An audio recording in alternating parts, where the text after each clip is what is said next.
NDA victory కంటే కూడా ముఖ్యంగా మీరు నేర్చుకోవాల్సిన గుణపాఠాలు, మేము నేర్చుకోవాల్సిన గుణపాఠాలు, ప్రజలకు చెప్పాల్సిన సారాంశం ముఖ్యం. అన్నింటికంటే కూడా ఏదో బ్లైండ్గా గెలిచిపోయారు, ఏదో అయిపోయింది, ఏదో వచ్చింది అనేది కాదు. అనలిటికల్గా ఆలోచిస్తే దేశం కోసం మీరు రెడీ అయితే ఇప్పుడు మాట్లాడదాం ఒకటేసారి. రెడీనా?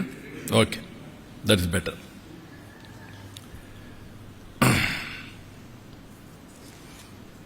అందరికీ నమస్కారాలు.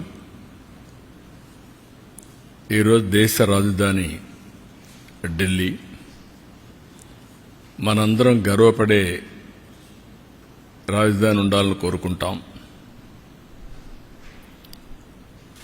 ఈరోజు విజ్ఞతతో ఢిల్లీ ఓటర్స్ అందరూ కలిసి 27 సంవత్సరాల తర్వాత బీజేపీని ఎన్నుకున్నారు. ఒక చారిత్రాత్మకమైనటువంటి విజయం ఇది. ఎందుకు నేను ఈ మాట చెప్తున్నానంటే, ఈరోజు గెలుపు అనేది ఒక బీజేపీకో ఒక ఢిల్లీలో ఉండే ప్రజలకే కాదు, భారతదేశంలో ఉండే ప్రజలందరికీ ఆత్మ గౌరవానికి సంబంధించిన విషయం. ఈరోజు ఎక్కడికి పోయినా ప్రపంచంలో మీది ఏ దేశం అంటే భారతదేశం చెప్తాం. మీ రాజధాని ఏదంటే ఢిల్లీ అని చెప్పుకొని గర్వంగా చెప్పుకుంటాం. మనం అందరం కూడా మనకు మంచి భవిష్యత్తు ఉండాలి, ఎక్కువ అవకాశాలు ఎక్కడ ఉంటాయనుకుంటే మన రాజధానికి పోవాలనుకుంటాం. అది రాష్ట్ర రాజధాని కానీ దేశ రాజధాని కానీ. యాస్పిరేషన్స్ని ఫుల్ఫిల్ చేసే ప్లేస్గా ఉండాలి. అలాంటి రాజధాని ఇటీవల కాలంలో ఒక వెదర్ పొల్యూషన్, ఒక పొలిటికల్ పొల్యూషన్, ఈ రెండు పొల్యూషన్స్ కలిపి ఢిల్లీకి పోవడం మానేసి ఢిల్లీ నుంచి వేరే ప్రాంతాలకు వెళ్ళిపోయే పరిస్థితికి వచ్చారు. ఒకప్పుడు బీహార్ నుంచి ఒక ట్రైన్ ఎవ్రీడే లేబర్ అంతా కూడా అక్కడ పోయి పని చేసుకుని మళ్ళా ఈవినింగ్ ఢిల్లీ నుంచి బీహార్కి వెళ్ళేవాడు. ఇప్పుడు బీహార్ నుంచి ఢిల్లీకి రావడంలా పరిపాలన అంటే ఎట్లుంటుందంటే, ఒక్కొక్కసారి పరిస్థితులన్నీ కూడా తారుమారయ్యే పరిస్థితులు వస్తుంది. దానికి ఉదాహరణ ఢిల్లీ. అయితే ఇక్కడ ఏ మోడల్ వర్కౌట్ అవుతుంది భారతదేశంలో అనుకుంటే, ప్రపంచంలో ఎక్కడ కానీ భారతదేశంలో కానీ పీపుల్స్ ఫస్ట్, పీపుల్ ఫస్ట్. ఒక సస్టైనబుల్ మోడల్ క్రియేట్ చేయాల్సిన అవసరం ఉంది. అదే నరేంద్ర మోడీ ఒక సస్టైనబుల్ మోడల్ని క్రియేట్ చేస్తున్నాడు. ఆయన్ని మనస్ఫూర్తిగా అభినందిస్తున్నాం.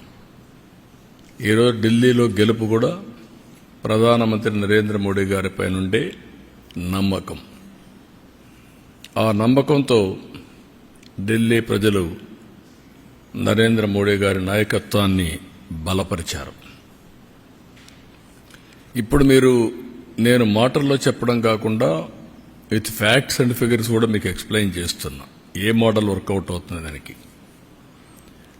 ఇప్పుడు మీరు చూస్తే డెవలప్మెంట్ జరగాలి. డెవలప్మెంట్ జరిగితే సంపద సృష్టించబడుతుంది. సంపద సృష్టించబడితే ఆదాయం పెరుగుతుంది రాష్ట్ర ప్రభుత్వానికి. ఆ ఆదాయం ఖర్చు పెడితే సంక్షేమ కార్యక్రమాలు ఎక్కువ చేయగలుగుతాం. మళ్లీ డెవలప్మెంట్కి ఫండ్స్ ఉంటాయి. దీనివల్ల ప్రజల్ని ఎప్పటికప్పుడు ఎంపవర్ చేసుకుంటూ తలసరి ఆదాయం పెంచి మెరుగైన జీవన ప్రమాణాలు ఇవ్వడానికి అవకాశం వస్తుంది. ఇది సింపుల్ థియరీ. ఇది ఎవరైతే సమర్థవంతంగా చేస్తారో good development, good politics, good governance, good politics, ఒక సుపరిపాలన ఇవ్వగలిగితే అది మంచి రాజకీయాలు కూడా నాంది పలుకుతుంది. భారతదేశంలో 34 years ఆర్థిక సంస్కరణలు ప్రారంభించి అంత మునుపు మనకు ఢిల్లీ రాజధాని బ్రిటిష్ పాలన. 3 ప్రెసిడెన్సీస్, మెడ్రాస్, కలకత్తా, ముంబై, ఈ ప్రెసిడెన్సీస్ అన్నీ ఉండేటివి. మెడ్రాస్ ప్రెసిడెన్సీ ఇవన్నీ ఉండేటివి. అవి మెగా సిటీస్ మనకు. అయితే ఇంకో కొన్ని హైదరాబాద్ లాంటివి, నిజాం లోకల్గా ఉండే ఇవన్నీ ఉన్నాయి. అలాంటి కొన్ని ప్రాంతాలు ఉన్నాయి. ఓవరాల్గా ఆ సినారియో అది. 91లో ఆర్థిక సంస్కరణలు వచ్చాయి. 91 నేను ఎప్పుడు కంపేర్ చేస్తాను, బిఫోర్ 91, ఆఫ్టర్ 91. ప్రీ 91 అనేది ఆర్థిక సంస్కరణలు రాని నేపథ్యంలో కాంగ్రెస్ పార్టీ మొనోపలి, ఒకే పార్టీ, సుస్థిరమైన ప్రభుత్వం, స్ట్రాంగ్ ప్రభుత్వం. ప్రపంచమంతా కూడా ఎగతాళి చేసే రోజులవి. హిందూ గ్రోత్ రేట్ మీకు 2% వస్తుంది, 1% వస్తుంది, మీకు అభివృద్ధి చేత కాదు అని ఎగతాళి చేసే రోజులు. అక్కడి నుంచి రిఫార్మ్స్ వచ్చాయి. అది కూడా మన తెలుగు బిడ్డ పివి నరసింహరావు తీసుకొచ్చాడు. అక్కడి నుంచి అందరికీ సమాన అవకాశాలు వచ్చాయి. What is the beauty of reform అంటే, లైసెన్స్ రాజ్యపోయింది, అందరికీ సమానమైన అవకాశాలు వచ్చాయి. అక్కడి నుంచి స్టార్ట్ అయింది. అక్కడి నుంచి స్టార్ట్ అయితే మీరు చూస్తే వెరీ ఇంట్రెస్టింగ్ ఒక సినారియో మీకు చూపిస్తాను. మళ్ళీ మీకు కూడా ఇస్తా, మీరు చూసుకోండి. మహారాష్ట్ర 95లో $55 బిలియన్ జీఎస్టీపీ. అది $490 బిలియన్ అయింది. అంటే 9 టైమ్స్ గ్రో అయింది. 95కు 2024కి 9 టైమ్స్ గ్రో అయింది. $3,500 పర్ క్యాపిటల్ ఇన్కమ్. ఇప్పుడు గుజరాత్ 24 బిలియన్ అది $370 బిలియన్ పెరిగింది. అంటే 15 సార్లు పెరిగింది. వాళ్ళ తలసరి ఆదాయం $4,500. అదే మరి వెస్ట్ బెంగాల్ అప్పటికే $51 బిలియన్, అది 241కే పెరిగింది. అంటే 4.7 టైమ్సే పెరిగింది. గుజరాత్ 15 సార్లు, వెస్ట్ బెంగాల్ 4.7 సార్లు. వాళ్ళ తలసరి ఆదాయం $1,925. తమిళనాడు 45 బిలియన్ అప్పటికే $355 బిలియన్ పెరిగింది. 8 టైమ్స్ పెరిగింది. $3,950 తలసరి ఆదాయం. యునైటెడ్ ఆంధ్రప్రదేశ్ 22 బిలియన్ $695కి. రెండూ కలిపి ఇప్పుడు 390 అయింది. తెలంగాణ 200 అయింది. ఆంధ్రప్రదేశ్ 190కి తగ్గిపోయింది. అంటే రెండూ కలిపి మీరు చూస్తే $3,000 పర్ క్యాపిటల్ ఇన్కమ్. దాంట్లో ఆంధ్రప్రదేశ్ 2,40,000కి మిగిలిపోయి వాళ్ళు 3,56,000కి వెళ్లే పరిస్థితికి వచ్చారు. Difference of governance I'm comparing year. Karnataka 43 billion $290 now billion 7 సార్లే పెరిగింది. తమిళనాడు 8 సార్లు పెరిగింది. కర్ణాటక మనం అనుకుంటున్నాం 7 సార్లే పెరిగింది. ఆంధ్రప్రదేశ్ 12 సార్లు పెరిగింది. ఇది కంబైన్డ్ ఆంధ్రప్రదేశ్ చూస్తే. అదే గుజరాత్ 15 సార్లు పెరిగింది. దీంతో $4,150 వచ్చింది. పాపులేషన్ తక్కువ ఉంది కాబట్టి. యూపీ 38 బిలియన్ నుంచి $356 బిలియన్ అయింది. 9 సార్లు పెరిగింది. $1,160 పర్ క్యాపిటా, పెద్ద పాపులేషన్. రాజస్థాన్ 33 బిలియన్ అది 175 పెరిగింది. 5 సార్లే పెరిగింది. $2,100 తలసరి ఆదాయం. బీహార్ 7.55 బిలియన్ ఉండేది 120 అయింది. 16 సార్లు పెరిగింది. కానీ ఇప్పుడు కూడా $750 పర్ క్యాపిటల్ ఇన్కమ్ ఉంది.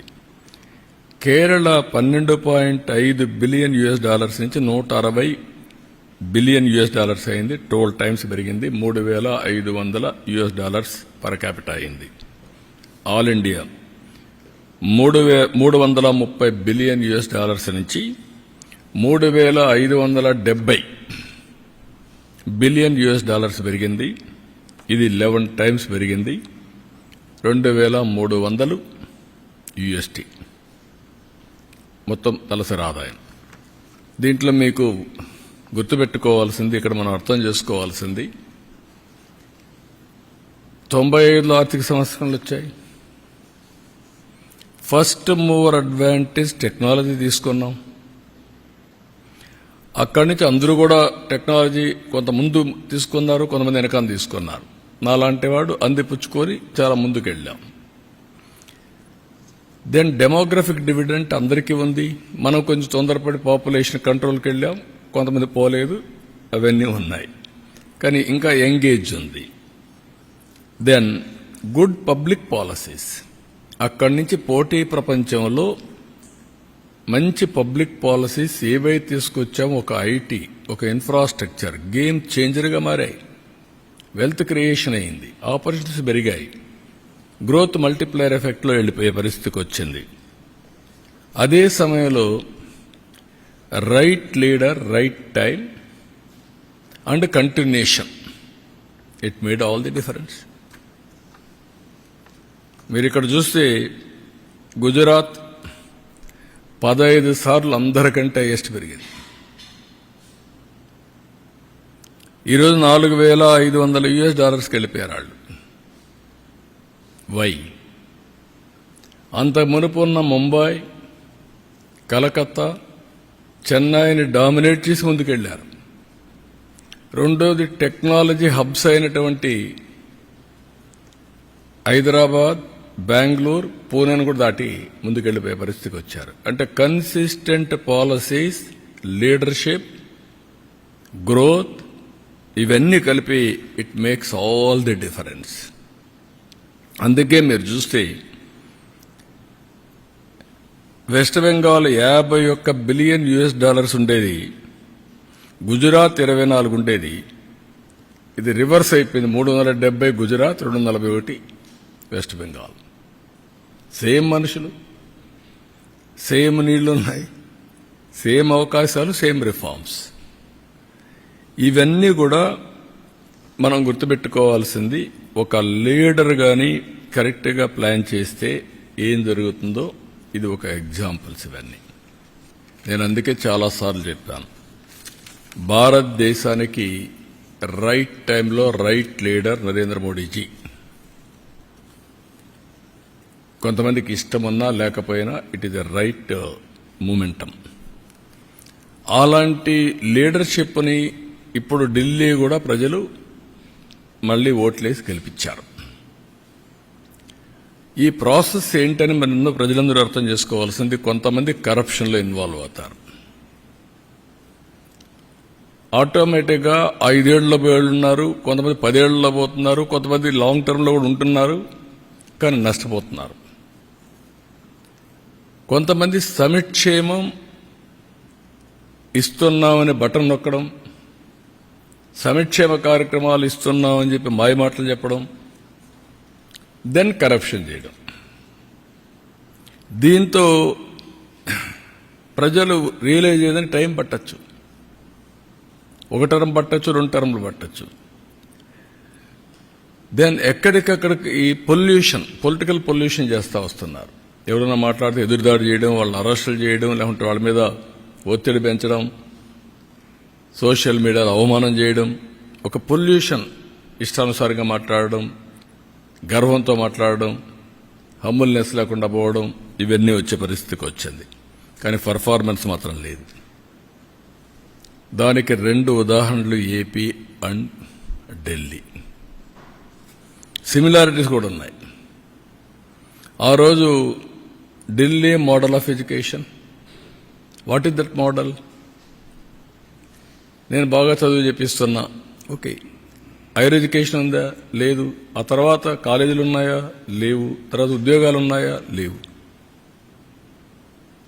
రెండోది మహిళా హాస్పిటల్స్, హెల్త్. ఇంటికి నేను మందులు పంపిస్తున్నా, ఓకే బాగానే ఉంది. సూపర్ స్పెషాలిటీ హాస్పిటల్ ఉందా? లేదు. ఇవన్నీ చేసిన తర్వాత నీళ్లు ఇచ్చే పరిస్థితులు లేరు.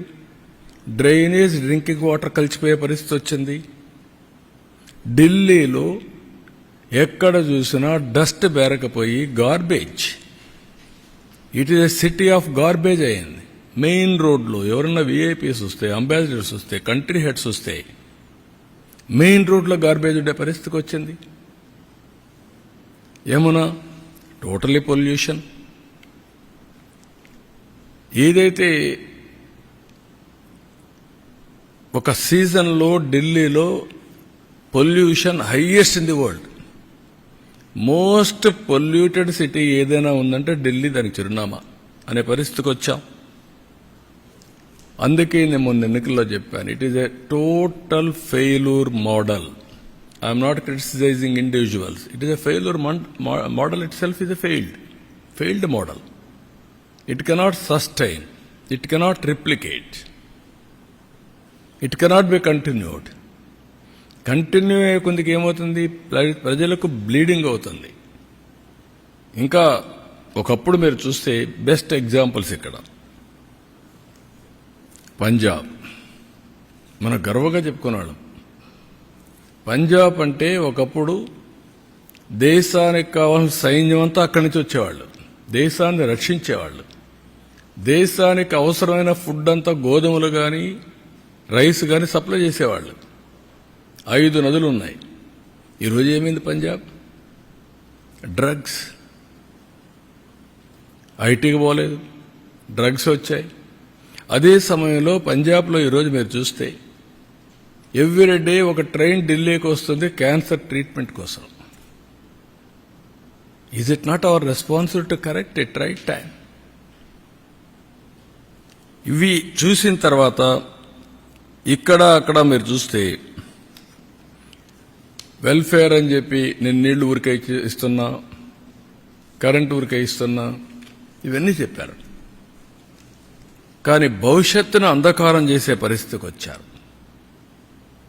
ఇక్కడ కూడా మన రాష్ట్రంలో మీరు చూస్తే అక్కడ కొద్ది టైం తీసుకున్నారుగా, మన రాష్ట్రంలో 5 ఏళ్లలోనే బటన్ నొక్కే కార్యక్రమానికి విసుగొచ్చే పరిస్థితికి వచ్చారు. వీళ్ళ అరాచకాలు అద్దులు లేకుండా పోయే పరిస్థితి వచ్చింది.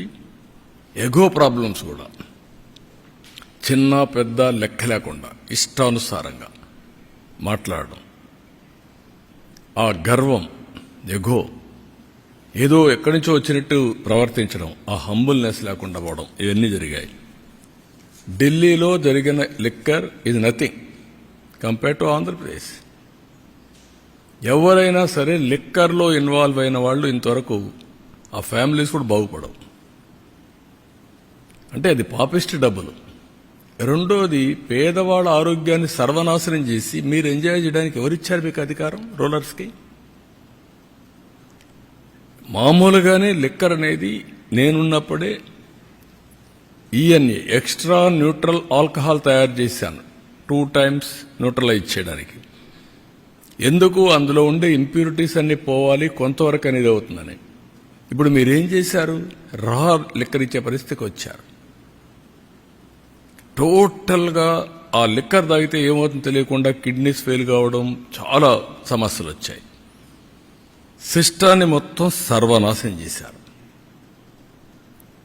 డిస్టిలరీస్ లాగేసుకుని డిస్ట్రిబ్యూషన్ అంతా వెళ్ళే చేసి సెకండ్స్ అమ్మి ఆడి నుంచి ఎక్కడ చూసినా ఆన్లైన్ పేమెంట్స్ లేకుండా చేసే పరిస్థితికి వచ్చారు. ఇక్కడ మొన్న చూశారు మీరు ఋషికొండ, దేవతలు అక్కడ ఇది చేశారు, మెడిటేషన్ చేసి అక్కడంతా నివసించిన ప్రదేశం మనం చెప్పుకుంటే ఆ ప్రదేశంలో పోయి ప్యాలెస్ కట్టుకోవాలని, ప్యాలెస్ కట్టి నేను బ్రహ్మాండమైన ప్యాలెస్లు కట్టానని చెప్పుకునే పరిస్థితికి వచ్చారు. అక్కడ కూడా ఢిల్లీలో శేష్ మహల్ ఇదే మరిగా పెద్ద లగ్జూరియస్ ప్యాలెస్ కట్టారు. అక్కడ ప్యాలెస్ లేకపోలేదు, ఇక్కడ ప్యాలెస్ లేకపోలేదు. This is where public are very intelligent. ఇక్కడ మాట్లాడితే ఇప్పుడు కూడా మాట్లాడుతున్నారు. 10 లక్షల కోట్ల రూపాయలు అప్పులు చేసి మేమేదో ఇచ్చాం, మీరు ఇవ్వలేదు అనే మాట్లాడే పరిస్థితికి వచ్చారు. ఎంఆర్ఓ ఆఫీసులు తాకట్టు పెట్టి, లిక్కర్ని 25 ఏళ్ళు తాకట్టు పెట్టి డబ్బులు తీసుకొచ్చి ఇచ్చి మళ్ళా మీరు అవన్నీ మాట్లాడుతుంటే ప్రజలకు గుర్తుండవనుకుంటే ఇది చాలా పొరపాటిది. అందుకే ఇక్కడ కూడా బటన్ నొక్కే కార్యక్రమం సక్సెస్ కాలేదు. ఢిల్లీలో కూడా ఏవైతే ఫెయిల్డ్ మోడల్స్ ఉన్నాయో ఆ మోడల్స్ కూడా ప్రజలు ఆమోదయోగ్యం చెప్పలేదు. 27 ఇయర్స్కి ఆ ప్రభుత్వాన్ని పంపించి చేసే పరిస్థితికి వచ్చారు. కానీ బాధ ఏంటంటే నేను ముందు ఒక డేటా మీకు చూపించాను. ఈ డేటా ప్రకారం ఏం జరిగింది అని చూస్తే యాస్పిరేషన్స్ ఆఫ్ పీపుల్ టోటల్గా ఆవిరైపోయినాయి. కోరుకున్నారు మాకు సంక్షేమం కావాలి, అభివృద్ధి కావాలి, ఉద్యోగాలు కావాలి అని కోరుకున్నారు. ఓటేసిన పాపానికి వీళ్ళు కాటేసే పరిస్థితికి వచ్చారు. వాళ్ళ భవిష్యత్తునే కాటేసే పరిస్థితికి వచ్చారు. ఇప్పుడు దాంతో ఏమైంది? ఈరోజు వీళ్ళందరి భవిష్యత్తు చూస్తే వాల్యూ ఆఫ్ టైం నిన్న రాదు, 1 సంవత్సరం టైం పోయినాక రాదు. విలువైన కాలాన్ని పోగొట్టుకున్నాం. దాన్ని రికవర్ చేయాలంటే ఇంకా చాలా సమయం పడుతుంది. విధ్వంసం చేయడం చాలా సులభం, దాన్ని నిర్మాణాత్మకంగా పనిచేయడం చాలా కష్టం. ప్రతి ఒక్కరూ మాట్లాడుతూ ఉంటారు, ఇవన్నీ ఎక్కడ అవుతాయి, మాకెందుకు ఇవన్నీ వస్తాయి. అలాంటివన్నీ చేసి మొత్తం ప్రజల అవకాశాలని పూర్తిగా సర్వనాశనం చేసే పరిస్థితికి వచ్చారు. నేను అందుకే మొన్న కూడా చెప్పా, సంపద సృష్టించలేని వ్యక్తులు, ప్రభుత్వానికి ఆదాయం పెంచలేని వ్యక్తులు సంక్షేమ కార్యక్రమాలతో, బటన్ నొక్కే కార్యక్రమంతో డిస్ట్రిబ్యూషన్ చేయడానికి వీళ్ళకి అధికారం లేదు. అది సస్టైనబుల్ మోడల్ కాదు. నేను చాలా ఫర్మ్గా చెప్తున్నా. You create wealth, you concentrate development, you spend money on welfare and empowerment కంటిన్యూగా చేయండి. వాళ్ళ పర్ క్యాపిటా ఇన్కమ్ పెంచండి, వాళ్ళ జీవన ప్రమాణాలు పెంచండి. ఆ మోడలే సస్టైన్ అవుతుంది. అయితే ఓసారి ఇండియన్ డెమోక్రసీలో ప్రజలు చాలా ఇంటెలిజెంట్. భారతదేశం యొక్క విశిష్టత మనం చూస్తే ప్రతి ఒక్కరికి ఒకే ఓటు ఉంటుంది. ఓటేసినాక 5 ఏళ్లు భరించాల్సి వస్తుంది. 5 ఏళ్ల తర్వాత చరిత్ర తిరగ రాస్తూ ఉంటారు. కొన్ని దగ్గర 10 ఏళ్ళు కూడా పడతా ఉంది. అయితే ఇది చూసినప్పుడు కులాల పేరుతో, మతాల పేరుతో, ప్రాంతాల పేరుతో కొంతమంది మోసపోయే పరిస్థితులు కూడా ఉంటారు. ఏది జరిగినా నష్టం మాత్రం వాళ్ళకే ఉంటుంది. అందుకే నేను చూశాను ఈరోజు చెప్పింది, కామన్ సెన్స్ అయితే మాత్రం భారతదేశంలో ఓటర్కి అబండెంట్ కామన్ సెన్స్ ఉంది. మంచి అని చెప్పే మనస్తత్వం ఉంటుంది. ఒక్కోసారి మోసపోయినప్పుడు మళ్లీ దానికి అవకాశం కోసం సెర్చ్ చేసే పరిస్థితికి వస్తారు. అదే ఢిల్లీలో జరిగింది, అదే ఆంధ్రప్రదేశ్లో జరిగింది. ఈ మిస్లీడింగ్ వల్ల చాలా కాస్ట్ అవుతుంది.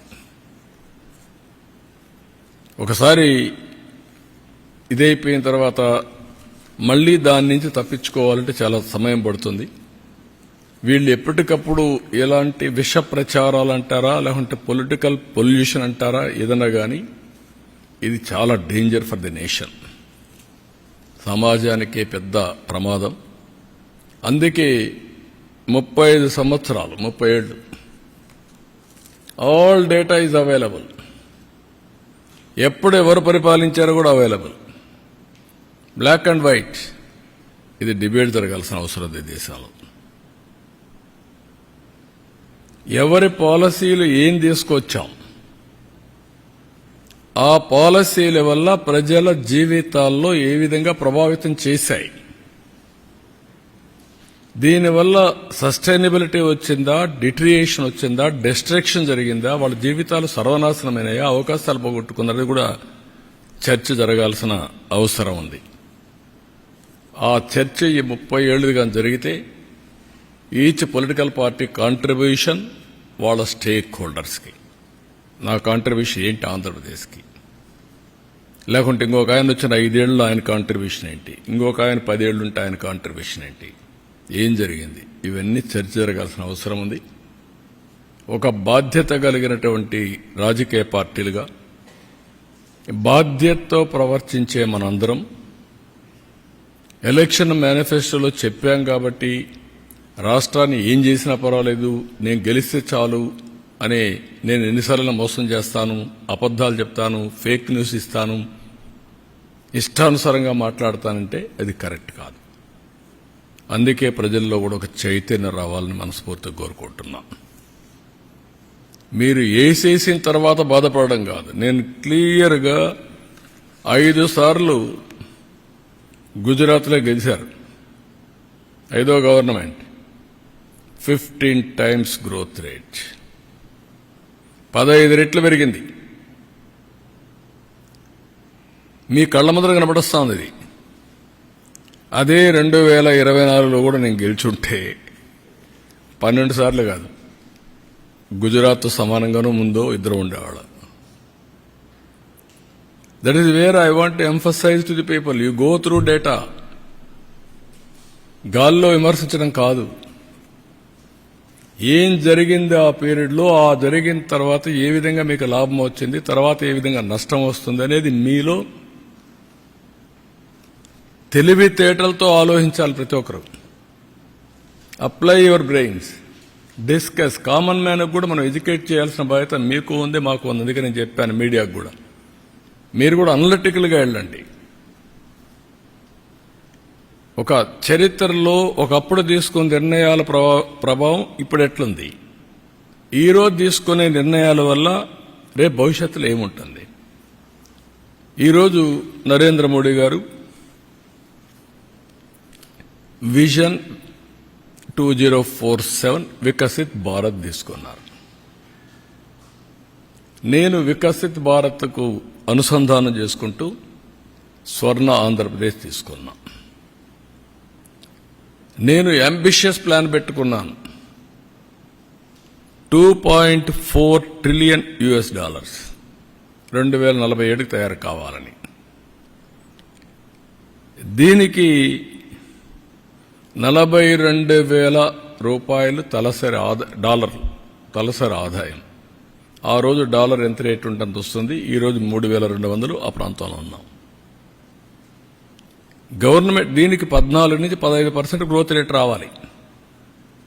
ఆంధ్రప్రదేశ్లో 15% రావాలి. పోయిన 5 సంవత్సరాలు తెలుగుదేశం పార్టీ హయాంలో 13.5 వచ్చాం. వీళ్ళు వచ్చిన తర్వాత 10కి తగ్గిపోయారు. 10.23 వచ్చే పరిస్థితి, 1.5 వచ్చారు. 3% కంటే ఎక్కువ డిఫరెన్స్ ఉంది. ఆ 3% ఎంత వేరియేషన్ వస్తుందో CAGR మీకు ఎక్స్ప్లెయిన్ చేశాను నేను. కన్సిస్టెంట్గా 15% పెరిగితే డబల్ ది గ్రోత్ రేట్, అంటే 2 గ్రోత్ గాని పెరగగలిగితే 4.5 రెట్లు పర్ క్యాపిటల్ ఇన్కమ్ పెరుగుతుంది. మామూలు వచ్చేదానికంటే GSTP పెరుగుతుంది. ఇది చాలా మందికి ఇప్పుడు అర్థం కాదు, కానీ ఫీల్ గుడ్ ఫ్యాక్టర్ ఉంటుంది. అందుకే మీరు చూస్తే నన్ను అరెస్ట్ చేసినప్పుడు 60 దేశాల్లో డెమాన్స్ట్రేట్ చేశారు తప్పని. రాష్ట్రంలో డెమాన్స్ట్రేట్ చేశారు, హైదరాబాద్లో డెమాన్స్ట్రేట్ చేశారు. ఎప్పుడు నేను మర్చిపోలేను. హైదరాబాద్లో ఎవరైతే అణిచివేయాలని ప్రయత్నం చేస్తే చేతులు కాల్చుకున్న పరిస్థితికి వచ్చారు. అంటే రైట్ని రైట్గా ప్రజలు ఆమోదించే పరిస్థితికి వచ్చారు. అదే ఈరోజు మీరు చూస్తే ఢిల్లీ చూశారు, ఎండార్స్ చేశారు. Difference is that. ఎప్పటికప్పుడు నేను అందుకని ప్రజల్ని ఒక సీనియర్ నాయకుడిగా నేను అందరికంటే, ఎందుకంటే 75 నుంచి రాజకీయాలు చూశాను. At the helm of affairs 82, 83 నుంచి ఉన్నా. I have seen so many governments, so many public policies, pre-economic reforms, post-economic reforms చూసా, టెక్నాలజీ చూసా, టెక్నాలజీ అడాప్ట్ చేసుకున్నా, అమలు చేశా. ఈరోజు అనేక సంక్షోభాలు చూసా, అవకాశాలు చూసా. ఈరోజు నేను ఒకటే అప్పీల్ చేస్తున్న ప్రజలకి, great nation, great opportunity. Delhi is the best example. Right time, right leader. నేను ఏదైతే ఇంతవరకు కూడా చెప్పానో అది నరేంద్ర మోడీ. అందరంగానే అన్డివైడెడ్ అటెన్షన్తో ముందుకు పోతే India will become number 1 or 2 by 2047. ప్రపంచంలో Indians will be number 1. There is no second thought. That is the leadership we are having. అందులో నా స్వార్థం ఏంటంటే, అటు కేంద్రం ఇటు రాష్ట్రంలో డబుల్ ఇంజన్ సర్కార్, 2 ప్రభుత్వాలుంటే గ్రోత్ కూడా డబుల్ డిజిట్ గ్రోత్ ఉంటుంది. ఢిల్లీలో నేను చూశాను ప్రాక్టికల్గా. ఆయుష్మాన్ భారత్కు వచ్చే డబ్బులు ఉపయోగించుకోవాలా, సెంట్రల్ గవర్నమెంట్ స్కీమ్స్ ఉపయోగించుకోవాలా. ఉపయోగించుకుంటే కేంద్రానికి క్రెడిట్ వస్తుందని ఉపయోగించుకోకుండా చేసి ప్రజలకు అన్యాయం చేసే పరిస్థితికి వచ్చారు. అదే ఎగో ప్రాబ్లం అంటాం. అలాంటివి ఇది చేసినప్పుడు సమస్య వస్తుంది. అందుకే నేను ఆలోచించేది, నరేంద్ర మోడీ గారు ప్రపంచంలో భారతీయులు నెంబర్ 1 చేస్తే నేను తెలుగు జాతిని ప్రపంచంలో నెంబర్ 1 చేయాలనుకుంటున్నా. అది నా స్వార్థం. హైయెస్ట్ పర్ క్యాపిటల్ ఇన్కమ్ ఇండియాలో ఇండియన్స్ వస్తే, మొత్తం ప్రపంచంలో మనం వస్తే హైయెస్ట్ పర్ క్యాపిటల్ తెలుగు వరకు ఉండాలని నా కోరిక. అందుకే 15% పెట్టుకున్నా. అప్పటికి అన్ని రాష్ట్రాలని అధిగమించాలి సిఏజీఆర్లో. నేను ఇది జరగాలంటే అన్డివైడ్గా ప్రజలు సపోర్ట్ చేయాలి. నేను ఫ్యాక్ట్స్ అండ్ ఫిగర్స్తో చెప్తున్నా. విమర్శించే వాళ్ళు ఎప్పుడూ విమర్శిస్తారు. నేను ఒకటే ఆలోచిస్తాను, ఏది మంచో దాన్ని అనుసరిస్తా, ఏది మంచో అది ఆచరిస్తా, అదే ప్రాక్టీస్ చేస్తా, అదే ఇంప్లిమెంట్ చేస్తా, అదే ఎగ్జిక్యూట్ చేస్తా. అదే రియల్ టైం గవర్నెన్స్, అదే పాజిటివ్ పబ్లిక్ పర్సెప్షన్, అదే ఈరోజు వాట్సాప్ గవర్నెన్స్. అదే ఈరోజు మీరు చూస్తే 14-19లో 13.5% గ్రోత్ వచ్చింది. ఇప్పుడు 15+ రావాలని నా ఆకాంక్ష. ఇది రావాలంటే ప్రజలందరూ కూడా ముందుకు రావాలి, అందరూ కూడా సహకరించాలి. ఢిల్లీది ఒక ఆదర్శంగా తీసుకోవాలి. 1 నేషన్ 1 ఎలక్షన్ కూడా ఈ సందర్భంలో మోర్ అప్రోప్రియేట్. ఎప్పుడు ఎలక్షన్స్ మీద కాకుండా ఎప్పుడు అభివృద్ధి పైన, సంక్షేమం పైన, ఎంపవర్మెంట్ మీద శ్రద్ధ పెట్టాల్సిన అవసరం ఉంది, ఫోకస్ చేయాల్సిన అవసరం ఉంది. This is the message I want to give. So అప్పటికి ఆంధ్రప్రదేశ్కు, ఆల్ ఇండియాకు చూస్తే, పాపులేషన్ చూస్తే ఇండియా విజన్ ప్రకారం $3.30 trillion. నా లెక్క ప్రకారం అది 50 కూడా పోయే అవకాశం ఉంది కరెక్ట్గా చేస్తే. $18,000. అది ఇంకా పెంచాలి, పెంచే అవకాశాలు కూడా ఉన్నాయి. ఆంధ్రప్రదేశ్ వచ్చే కొందికి $42. ఇప్పుడు ఆల్ ఇండియా లెవెల్ కంటే పర్ క్యాపిటల్ కొద్దిగా ఎక్కువ ఉన్నాం, తెలంగాణ కంటే తక్కువ ఉన్నాం, సౌత్ ఇండియాలో అందరికంటే తక్కువ ఉన్నాం. సో మనందరి మీద ఒక గురుతరమైన బాధ్యత ఉంది. ఇది చేయాలంటే అందరి సహకారం అవసరం. నేను అందుకే మొత్తం ఫ్యాక్ట్స్ అండ్ ఫిగర్స్ ఇలాంటి సందర్భంలో పెడితే ప్రజలకు అర్థమవుతుంది. నేను వ్యక్తుల్ని విమర్శించడానికి కాదు, వాళ్ళు అవలంబించిన సిద్ధాంతాల వల్ల లాభం రాలేదు, రావు. అవన్నీ ఫెయిల్డ్ సిద్ధాంతాలు. ఇండియన్ పాలిటిక్స్లో చాలా చూశాం. ఒకప్పుడు కమ్యూనిస్ట్ పార్టీలు చాలా బలంగా ఉన్నాయి, ఈరోజు ఆదరణ కోల్పోయారు. అదే మరిగా నాయకులు ఒకసారి ఒక ఎలక్షన్లో వింటారు, రెండో ఎలక్షన్లో వదిలిపెట్టే పరిస్థితిలో వస్తున్నారు. ఇలాంటివన్నీ కూడా వేరియస్ ఎక్స్పెరిమెంట్ జరిగే దేశంలో. ఈ ప్రయోగాలన్నీ చూసిన తర్వాత నేను ఫస్ట్ నుంచి ఏదైతే నమ్మానో ఆ నమ్మిన సిద్ధాంతం కోసం, అందుకే ఒకసారి నేను 95 సీఎం ఈజ్ డిఫరెంట్, తర్వాత వచ్చినప్పుడు డిఫరెంట్ అని 95లో నేను చేసింది ప్రజలను కూడా క్యారీ చేశాను. ఎప్పటికప్పుడు కన్విన్స్ చేసుకుంటూ ఎడ్యుకేట్ చేస్తా పోయాను. ఇప్పుడు నరేంద్ర మోడీ గారు అదే చేస్తున్నారు. ఎవ్రీ ఎలక్షన్లో గెలుస్తున్నారంటే ఈరోజు ప్రజలకు సంతృప్తి కలిగే పాలన. టుడే హ్యాపీగా ఉండాలి, భవిష్యత్తు మీద ఆశ ఉండాలి. ఈ రెండు చేయడమే కరెక్ట్ విధానం. అదే వారు చేస్తున్నారు. అదే మరి sustainable development through good governance. So this is what I want to convey.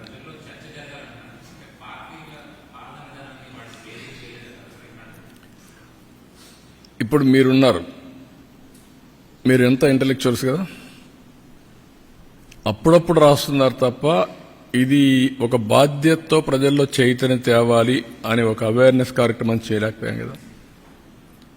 మనం అందరం ప్రాధాన్యత క్రమంలో వెళ్ళిపోతూ ఉంటాం. నాకు ఈరోజు ఒక ఆలోచన వచ్చింది. ఇప్పుడు నీతి ఆయోగ్ ఉంది, ఆ బాడీ ఈ పని చేయాల, ఇండియాలో పోటీ పెట్టాలి అందరికీ. ఇప్పుడు ఏమంటున్నాం, తప్పడం లేదు, అదర్ పార్టీస్ సంక్షేమం ఇస్తాను, అందరూ మనం కూడా ఇవ్వాలంటున్నాం. ఇవ్వాలి, సంక్షేమం ఇవ్వాలంటే అప్పులు చేసి ఇవ్వడం కాదు, సంపద సృష్టించి ఇవ్వాలి. ఈ విషయాలు మనం చెప్తున్నాం. అందుకే మొన్న నేను చెప్పిన తర్వాత వన్ సైడ్ ఎలక్షన్స్ అయినాయి, 93% స్ట్రైక్ రేట్. అది తీసుకెళ్ళగలిగాం, ఆ పొలిటికల్ అవేర్నెస్ తెచ్చాం. అది ఒకరోజు చేస్తే సరిపోదు, కామన్ మ్యాన్ ఆస్పిరేషన్స్ ఉన్నాయి, పొలిటికల్ పార్టీ కార్యకర్తలకు ఆస్పిరేషన్స్ ఉన్నాయి. ఆ ఆస్పిరేషన్స్ నేను ఫుల్ఫిల్ చేయాలి, ఎడ్యుకేట్ చేయాలి, కన్సిస్టెంట్గా చెప్పాలి. ముఖ్యమంత్రి కానప్పుడు నాకు అన్ని పాజిటివ్ పాయింట్స్ ఉంటాయి. ఇప్పుడు నేను పర్ఫార్మెన్స్తో పబ్లిక్ని కన్విన్స్ చేయాలి. ఏ కార్యకర్త ఏ ఆఫీసర్ తప్పు చేసినా అది కూడా నెగిటివ్ నాకే వస్తుంది, ముఖ్యమంత్రికే వస్తుంది. అది ప్రజలకు అర్థమయ్యేటికి చెప్పాలి. మళ్ళీ నేను యాక్షన్స్ కూడా తీసుకోవాలి. ఈ రెండు బ్యాలెన్స్ చేయాలి. ఆ బ్యాలెన్స్ మిస్ అయితే ప్రాబ్లం వస్తుంది. అందుకే చెప్పా సో మెనీ టైమ్స్ 1995 నిన్న ఉదాహరణకు నేను క్విక్ డిస్పోజల్ ఆఫ్ ఫైల్స్ చెప్పాను. క్యాబినెట్లో రకరకాలుగా రాస్తారు, ఒకరికించి రాస్తారు. అంటే ఆన్ టెక్నాలజీలో ఫైల్స్ అన్ని క్లియర్గా ఆన్లైన్లో ఉన్నాయి. నాకు ఎప్పుడు ఫైల్ వచ్చింది, ఎప్పుడు పంపించాం. ఇది సమర్థత బేరే చేయడం కాదు, ఇది క్విక్ డిస్పోజల్ ఆఫ్ ఫైల్స్. దాంట్లోనే నాకు వచ్చేటి ఎక్కువ ఫైల్స్ వచ్చాయి. నా తర్వాత హెచ్ఆర్ మినిస్టర్కి ఎక్కువ ఫైల్స్ వస్తాయి, ఎడ్యుకేషన్లో ఎక్కువ వస్తూ ఉంటాయి.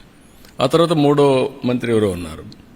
ఇవన్నీ చూసిన తర్వాత నేను బేరే చేసిన తర్వాత నేను ఏం చెప్పానంటే మంత్రులందరికీ, ఎంత త్వరితగతిన మీరు ఫైల్స్ డిస్పోజ్ చేస్తే మనకు ఫలితాలు కూడా మెండుగా ఉంటాయి. ఇది మెజరబుల్. మీరు అందరూ టీమ్గా పనిచేయండి. నేను ఇది కూడా చూస్తున్నాను. రేపు రాబోయే రోజుల్లో every file will be online. ఆన్లైన్లో ఉంటే ప్రతి ఒక్క అధికారిని నేను రేపు అడిగే పరిస్థితి వస్తుంది బేరీ చేయడానికి. నీకు ఒక 5 ఫైల్స్ వచ్చాయి, వారం రోజుల్లో క్లియర్ చేయకపోతే నువ్వేం పని చేస్తున్నావు? Is it not your responsibility? ఇది వాట్సాప్ గవర్నెన్స్ తీసుకొచ్చాం. It is innovative. ఈరోజు ఆల్ టికెట్స్ ఇంటర్మీడియట్ వాట్సాప్ గవర్నర్లో కొడితే వస్తుంది. Is it not a big change? దాన్ని విమర్శించడం ఏంటి? అంటే ఎక్కడికి పోతున్నాం? పాన్ కార్డు కూడా వాట్సాప్లో పెట్టి డబ్బులు కడతా ఉంటే ఇదేదో డేటా పోతుంది. అంటే ప్రజల్ని మభ్యపెట్టి వక్రీకరించి మాట్లాడి ప్రజల్ని ఎప్పటికప్పుడు ఇష్టానుసారంగా పక్కదారి పట్టించడానికి చేసే ప్రయత్నాలు ఇవి. ఈ ప్రయత్నాలు ఉన్నప్పుడు నేను మాట్లాడడం కాదు, మీడియా మీరు మాట్లాడాలా, మీరు కాదు ప్రజలు మాట్లాడాలా, ఇంటలెక్చువల్స్ మాట్లాడాలా.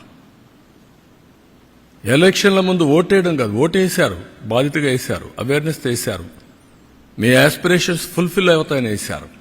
ఇప్పుడు మీరు చేయాల్సింది ఏంటి? దీన్ని కంటిన్యూగా మనం అందరం కలిసి సమిష్టిగా చైతన్యంతో ముందుకు పోతే 15% గ్రోత్ వచ్చిందనుకోండి, ఎవరికి లాభం? రాష్ట్రానికి లాభం, ప్రజలకు లాభం, మీ తలసరి ఆదాయం పెరుగుతుంది. నిన్న ఎండ్ టు ఎండ్ వర్కౌట్ చేశాను, 3 hours కూర్చున్నాను అగ్రికల్చర్లో. సాయిల్ హెల్త్ దగ్గర నుంచి నాశనం చేశారు. ఉదాహరణ సాయిల్ హెల్త్ అంటే ఏంటి? నేను ఒకప్పుడు మైక్రో న్యూట్రియంట్స్ ఫ్రీగా ఇచ్చాను, ఇప్పుడు సాయిల్ టెస్ట్ చేయడం మానేశారు. ఇప్పుడు మళ్ళీ సాయిల్ టెస్ట్ ఇచ్చేసి మైక్రో న్యూట్రియంట్స్ ఇచ్చి Andhra Pradesh farmers are very good. దానికి నేను మనస్ఫూర్తిగా అభినందిస్తున్నా. వెరీ ప్రోగ్రెస్ ఫార్మర్స్ మనవాళ్ళు మీరు చూస్తే ఒక మాట చెప్తే అల్లకపోతారు. వీళ్ళు రాయదుర్గకెళ్ళి వేరే రాష్ట్రాల్లో బ్రహ్మాండంగా వ్యవసాయం చేశారు. ఒకప్పుడు తెలంగాణకి ఇక్కడి నుంచి వెళ్ళిపోయారు, బళ్ళారి ఆ ప్రాంతానికి వెళ్ళారు, ఆఫ్రికాకి వెళ్ళారు, వేరే రాష్ట్రాలకు వెళ్ళారు, ఎక్కడ నీళ్లుంటే అక్కడికి వెళ్ళిపోయారు. వెళ్ళిపోయేసి అవకాశాలు బ్రహ్మాండంగా ప్రూవ్ చేశారు. ఇప్పుడు హార్టికల్చర్ కానీ, అక్వాకల్చర్ కానీ, స్పైసెస్ కానీ వీఆర్ నెంబర్ 1. ఇక్కడ ఆ మోడల్స్ని క్రియేట్ చేసి మనం ఫెసిలిటేట్ చేస్తే బ్రహ్మాండంగా చేసి పామాయిల్ వీఆర్ నెంబర్ 1. అందుకని నేను చాలా క్లియర్గా ఆదాయాన్ని పెంచే మార్గం, రైతులకు వ్యవసాయ ఖర్చులు తగ్గించడానికి టెక్నాలజీ ఎట్లా ఉపయోగించుకోవాలి, నేచురల్ ఫార్మింగ్ చేస్తే దీన్ని ట్రేసబిలిటీ సర్టిఫికేషన్ చేసి ధర ఎక్కువ ఎట్లా సంపాదించుకోవాలి, దానికి కావాల్సిన ప్లేయర్స్ ఇవన్నీ తీసుకొచ్చి వర్కౌట్ చేస్తున్నాం. It will take some time, but that is a revolution అవుతుంది. For the last 10 years 8.8% growth వచ్చిన ఏకైక రాష్ట్రం ఆంధ్రప్రదేశ్ అగ్రికల్చర్లో, వ్యవసాయంలో. నేను వాస్తవంగా ప్రజల్ని, రైతుల్ని మనస్ఫూర్తిగా అభినందిస్తున్నా. ఇది రాబోయే రోజుల్లో ఇంకా పెరుగుతుంది. ఇండియాకే కాదు ప్రపంచానికే ఫుడ్ బాస్కెట్గా తయారవుతుంది ఆంధ్రప్రదేశ్ రాష్ట్రం. ఎక్కువగా ఫ్రూట్స్ కానీ, లేకపోతే అక్వాకల్చర్ కానీ, మీట్ కానీ, డైరీ కానీ, ఇవన్నీ అంత పొటెన్షియల్ ఎక్కడుంది, అంత ప్రోగ్రెస్ ఫార్మర్స్ ఉన్నారు.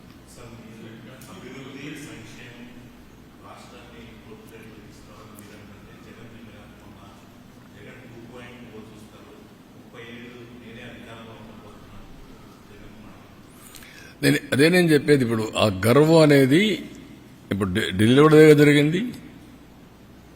ఇలాంటి మోడీలు ఎంతమంది వచ్చా నన్ను ఓడించారన్నారు కదా, ఏమైంది? అందుకే నేనేమంటానంటే హంబుల్నెస్, ఆ పద్ధతి, ఇప్పుడు అలాంటి వాళ్ళతో రాజకీయం చేయాల్సి వచ్చిన బాధ ఉంటుంది నాకు. Over a period of time నేను సిద్ధాంతపరంగా రాజకీయం చేశాను తప్ప వ్యక్తిగత రాజకీయాలు నేను ఎప్పుడూ చేయలేదు నా లైఫ్లో. అయితే సిద్ధాంతపరంగా చేసినప్పుడు కూడా నమ్మిన సిద్ధాంతం కోసం ప్రజల యొక్క జీవన ప్రమాణాలు పెరగాలంటే లా అండ్ ఆర్డర్ చాలా ముఖ్యం. దాంట్లో రాజీ పడలేదు నేను. Faction leaders, communal violence, Naxalites violence, rowdyism చాలా నిర్మోహమాటంగా అణిచివేశాను. ఇటీవల కాలంలో ఏమైంది? ఎక్కడ చూసిన డ్రగ్స్, గంజాయి. ఇప్పుడు తగ్గిందా లేదా? కంట్రోల్ చేసామా లేదా? 7 నెలల్లో కంట్రోల్ అయింది. పూర్తిగా ఎరాడికైంది నేను చెప్పను. నేను ఇప్పుడు కూడా చెప్తున్నా మళ్ళీ, ఈ రాష్ట్రంలో ఎవరైనా గంజాయి పండిస్తే మాత్రం అది లాస్ట్ డే. ఎవరైనా ఆడబిడ్డల జోలికి వస్తే లాస్ట్ డే. గుర్తుపెట్టుకోండి, ఫర్మ్గా ఉంటాం, డిటర్మెంట్గా ఉంటాం. ఒకరోజు తప్పించుకుంటావు కానీ నువ్వు మళ్ళీ తప్పించుకోలేవు. వడ్డీతో సహా చెల్లించే పరిస్థితి వస్తుంది ఎవరికైనా సరే. Be responsible citizen. నీ పని నువ్వు చెయ్యి.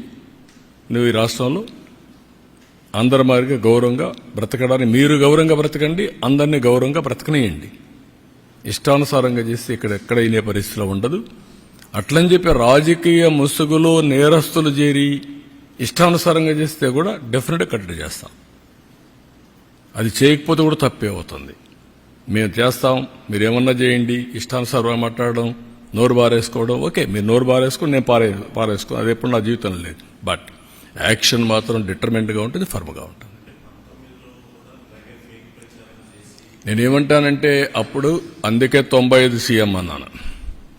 నరేంద్ర మోడీ గారి పైన ఎంత ప్రచారాలు చేస్తున్నారు, ఏమైంది? ప్రజల అప్రమత్తంగా ఉండాలి. That is important.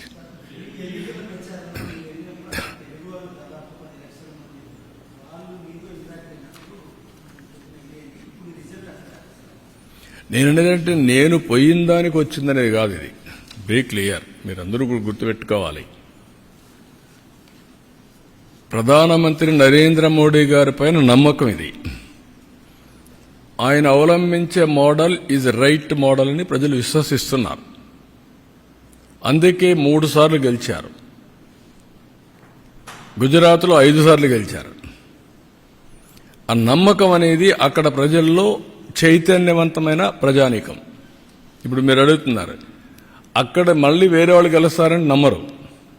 ఆయనకి ఇప్పుడే డౌట్, మళ్ళీ 2.0 వస్తానన్నాడు. అంటే మీకు ఇప్పటి నుంచే మళ్ళీ ఫియర్ సైకో స్టార్ట్ అయిపోతా ఉంది. వాడు వస్తే ఏమవుతుంది, మళ్ళీ నిద్రపోతామా లేదా, ఏమైపోతాం? అంటే ఆ దాంతో మనం ఇంకొంచెం నర్వస్ అయ్యి ఇంకా ఎక్కువ తప్పులు చేయాలని చూస్తాం. I'm not interested in that. I want deal firmly everybody equally. కాబట్టి మీరు అన్ని దాంట్లో ఒకటే గుర్తుపెట్టుకోవాల్సింది ఏంటంటే model is same, people are different. But ultimately every citizen is thinking same. యూనిఫామ్గా అదే ఆలోచిస్తాడు. ఓసారి మోసపోతారు. మోసగాళ్ళు ఉన్న దగ్గర మోసపోతారు. మోసగాళ్ళు లేకపోతే కొంచెం స్ట్రైట్గా పోతూ ఉంటారు. అది వచ్చింది. దాన్ని ఇప్పుడు ఎక్స్ట్రా ఎఫర్ట్ పెట్టాలి. ఇక్కడ ఈ పొలిటికల్ పొల్యూషన్కి ఈ ఇంటర్నెట్లో పెట్టే, సోషల్ మీడియాలో పెట్టేదంటే ఎక్స్ట్రా ఎఫర్ట్ పెట్టాలి everyday. That is biggest task. నేను అందరికంటే బాగా పనిచేసి సంపద సృష్టిస్తానని చెప్తున్నాను. నీ సంపద ఎవరికి కావాలి? నువ్వు కక్ష తీర్చుకో, లేకపోతే నన్ను తిట్టు అంటే నేను ఎక్కడ తిట్టగలుగుతానవన్నీ? రాజకీయాల్లోకి వచ్చింది పబ్లిక్ని తిట్టడానికో లేకుంటే చేయడానికి కాదు కదా. దుర్మార్గుల్ని హ్యాండిల్ చేయాలి. No question of compromise. అవినీతి పరులు గుండెలు నిద్రపోవాలి. No question. At the same time political victimisation ఏం రాలా. నా life is not meant for that. కానీ అండర్ ఎస్టిమేట్ చేసి నాతో ఆడుకోవచ్చు అనుకుంటే మాత్రం నేను కూడా ఒక్కొక్కసారి మోసపోతాను, కానీ ఎప్పుడు మోసపోను. అప్రమత్తంగా ఉంటే ఎవడు ఎక్కడే పెట్టాలో అందరిని అక్కడే పెడతాం. ఓకే.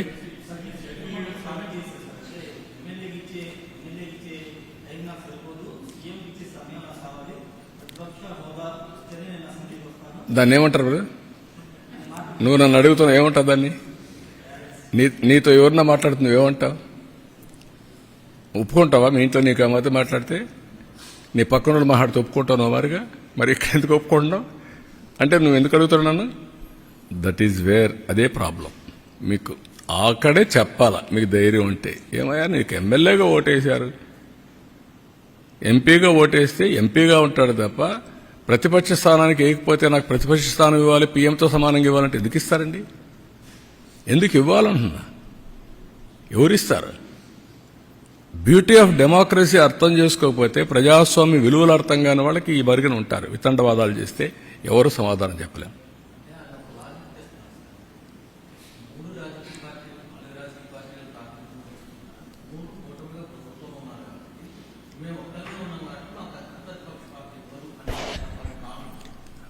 నీ భావన ఆయన భావన కాదు కావాల్సింది, ప్రజల భావన, ప్రజాస్వామ్య విలువలు, ప్రజల భావన. నేను ఎగతాళి చేయడం లేదు. We will respect people. మీరు పేపర్లో రాసినా వాస్తవం ఉంటే నేను వింటాను. ఇష్ట ప్రకారం రాస్తే నేను వినకపోవచ్చు, చదవకపోవచ్చు. అదే సమయంలో నేను నీ మీద బురద జల్లేస్తాను, గుడ్డగాల్చి ముఖానేస్తా, కడుక్కొని ఎవ్రీడేట్ కుదరదు. I have to say very emphatically. Damage చేస్తాను, ఇదే మరి చేస్తాను అంటే కుదరదు. That is where I'm saying. మీ డెమోక్రసీలో ఎందుకంటే నేను ముఖ్యమంత్రి స్థానంలో కూర్చుంటాను, నాకు ఓట్లు వేసారంటే ఎట్ అవుతుందండి? Be clear. ఒక ప్రైమ్ మినిస్టర్ని, ఒక ప్రెసిడెంట్ని, లేకుంటే ఒక చీఫ్ మినిస్టర్ని ఎన్నుకునేది ఆ రాజకీయ పార్టీకి ఓట్లు వేసినప్పుడు వస్తారు. 1/10 ఓట్లుంటే ప్రతిపక్ష స్థానం ఇస్తారు. మెంబర్స్ని పెట్టుకొని ప్రపోర్షనేట్గా టైం ఇస్తారు. అది ఇప్పుడు ఎస్టాబ్లిష్ చేయలే. మనతోనే రాజకీయాలు రాలా, మనతోనే కొత్త ఇది రాలా. ఎప్పటి నుంచో ఉండే సాంప్రదాయాలు ఇవన్నీ. ఢిల్లీ పార్లమెంట్లో సేమ్ థింగ్ ఫాలో అవుతున్నారు, మన అసెంబ్లీలో సేమ్ థింగ్ ఫాలో అవుతున్నాం. కడాన మీరు పేపర్లు, ఇప్పుడు అన్ని పేపర్లు వస్తారు అక్కడికి, టీవీలు. 5 సంవత్సరాలు కొన్ని పేపర్లు రానిచ్చారా? టీవీలు రానిచ్చారా?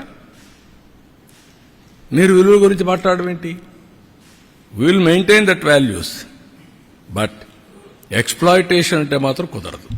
నేను I'm very firm on that. I'm very clear. మీకు అందరూ కూడా గుర్తుపెట్టుకోవాల్సింది, మనమందరం విలువలు పాటిస్తూ వేరే వాళ్ళకు విలువలు చెప్తే ప్రజలు అప్రిషియేట్ చేస్తారు. మనకు విలువలు లేకుండా వేరే వాళ్ళకి విలువలు చెప్తున్న విలువల కోసం డిమాండ్ చేయడం కూడా తప్పే.